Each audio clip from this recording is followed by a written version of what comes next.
ஆச்சி பாதாம் ட்ரிங்க். ஆச்சி பாதாம் ட்ரிங்க் ஒன்னு வாங்கினா ஒன்னு ஃப்ரீ. தி டிபேட் நேயர்களுக்கு வணக்கம். ஜூன் 19ஆம் தேதி நடைபெற இருக்கக்கூடிய மாநிலங்களவை உறுப்பினருக்கான தேர்தலுக்கான வேட்பாளர் பட்டியல் அப்படின்றது இன்று திமுக தலைமை வெளியிட்டிருக்கு. இதுல எல்லாரும் எதிர்பார்க்கப்பட்டது போலவே பாத்தீங்க அப்படின்னா வில்சனுக்கு மீண்டும் சீட் கொடுத்திருக்காங்க. அது போக சல்மா, எஸ்ஆர் சிவலிங்கம் உள்ளிட்டவர்களுக்கும் இடம் கொடுக்கப்பட்டிருக்கு. ஏற்கனவே மக்கள் நீதி மையத்தோட போடப்பட்ட ஒப்பந்தத்தின் அடிப்படையில கமல்ஹாசனுக்கு ஒரு சீட்டு கொடுத்திருக்காங்க. சோ இதோட பின்னணி எல்லாம் என்ன, 2026 தேர்தலை மனதில் வைத்து இந்த வேட்பாளர்கள் அறிவிக்கப்பட்டிருக்கிறார்களா என்பது குறித்து இந்த வீடியோல முழுசா பார்க்கலாம். ஏற்கனவே மாநிலங்களவை உறுப்பினராக இருக்கக்கூடிய வில்சன், எம் அப்துல்லா, சண்முகம், வைகோ இவர்கள் 4வரோட பதவி காலம் அப்படின்றது ஜூலை 24ஆம் தேதியோட முடிவடையுது. ஸோ யாருக்கு இந்த முறை மாநிலங்களவை சீட் திமுக கொடுக்க போறாங்க, அதற்கான ரேஸ்ல யார் யாரெல்லாம் இருக்காங்க அப்படின்னு சொல்லிட்டு ஒரு விவாதம் அப்படின்றது தமிழ்நாட்டு அரசியல் களத்துல உருவாச்சு. நிறைய பேர் திமுக தலைமைகிட்ட எங்களுக்கு இந்த முறை சீட்டு கொடுங்க அப்படின்னு சொல்லி கேட்டாங்க. வைகோ கூட ரொம்ப ட்ரை பண்ணாரு, இந்த முறை மீண்டும் ராஜ்யசபா சீட்டு வாங்கிடணும் அப்படின்னு சொல்லிட்டு. ஆனா திமுக தலைமை திட்டவட்டமாக ஒரு சர்ப்ரைஸான ஒரு முடிவு எடுத்திருக்காங்க அப்படின்னு சொல்லலாம். ஏற்கனவே 4 பேர் மாநிலங்களவை உறுப்பினராக திமுக சார்பாக இருக்காங்க இல்லையா, அதுல வில்சனுக்கு மட்டும் மீண்டும் கொடுத்திருக்காங்க. அதற்கான காரணம் அப்படின்றது வில்சனை பொறுத்த வரைக்கும் திமுகவோட வின்சன் அப்படின்னு நம்ம சொல்லலாம். ஏன்னா நிறைய கேசஸ் அவர் திமுகக்காக சுப்ரீம் கோர்ட்ல வாதாடி நிறைய முக்கியமான தீர்ப்புகள்ல தமிழ்நாட்டு பெற்றதற்கு வில்சன் ஒரு முக்கிய காரணமாக இருக்கிறார். ஸோ அதனால வில்சனுக்கு மீண்டும் ரிப்பீட் பண்ணியிருக்காங்க.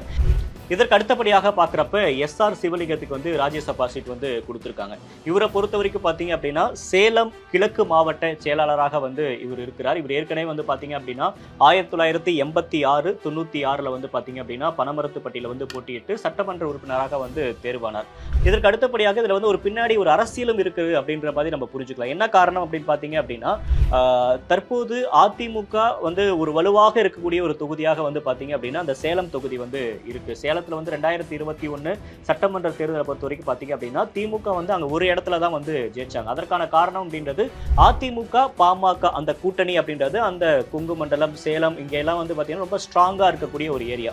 வருகின்ற 26 தேர்தலையும் பாமக இன்கேஸ் அதிமுக அலையன்ஸ்குள்ள வந்தாங்க அப்படின்னா அந்த சேலம் தொகுதி அப்படின்றது ரொம்ப டஃப்பாவே இருக்கும். ஸோ அதை சரி செய்யறதுக்காக தான் பார்த்தீங்க அப்படின்னா எஸ்ஆர் சிவலிங்கத்துக்கு ஒரு ராஜ்யசபா சீட் கொடுத்துருக்காங்க அப்படின்ற மாதிரி சொல்லப்படுது. இதற்கு அடுத்தபடியாக பார்க்கறது கவிஞர் சல்மா. சல்மாவை பொறுத்த வரைக்கும் பார்த்தீங்க அப்படின்னா திருச்சி மாவட்டம் துவரங்குறிச்சியில் பிறந்தவங்க. இவங்க ஒரு ரொம்ப ஆக்டிவான ஒரு பொலிட்டிஷியன் அப்படின்னு சொல்லலாம். திருச்சியை பொறுத்த வரைக்கும் இவங்க நிறைய திட்டங்கள், நிறைய மக்களுக்கான வேலைகளை கட்சிக்காக தொடர்ந்து செஞ்சுட்டே இருந்திருக்காங்க. முக்கியமாக சொல்லணும் அப்படின்னா திருச்சியில் பார்த்தீங்க அப்படின்னா அந்த திருநங்கைகளுக்கு உதவி செய்யறதாகட்டும், அவங்களுடைய மறுவாழ்வுக்காக உதவுறது அப்படின்னு சொல்லிட்டு நிறைய திட்டங்கள் இவங்க சல்மா செஞ்சுருக்காங்க. அது மட்டும் இல்லாமல் 2006ல் பார்த்தீங்க அப்படின்னா மருங்காபுரி தொகுதியில் போட்டியிட்டு தோல்வியானாங்க. அதுக்கு பிறகு அரசியலில் கொஞ்சம் லைம்லைட்ல இல்லாத ஒரு பர்சனாக தான் கவிஞர் சல்மா இருந்தாலும் கூட கட்சிக்காக தொடர்ந்து இறங்கி களத்தில் வேலை பார்க்கறது அப்படின்றது கவிஞர் சல்மா ரொம்பவே முன்னிலையில் இருந்தாங்க. ஸோ அதுக்காக தான் பார்த்தீங்க அப்படின்னா திமுகவோட மகளிர் அணியோட பிரச்சார குழுவோட செயலாளராகவும் சல்மா இருந்தாங்க.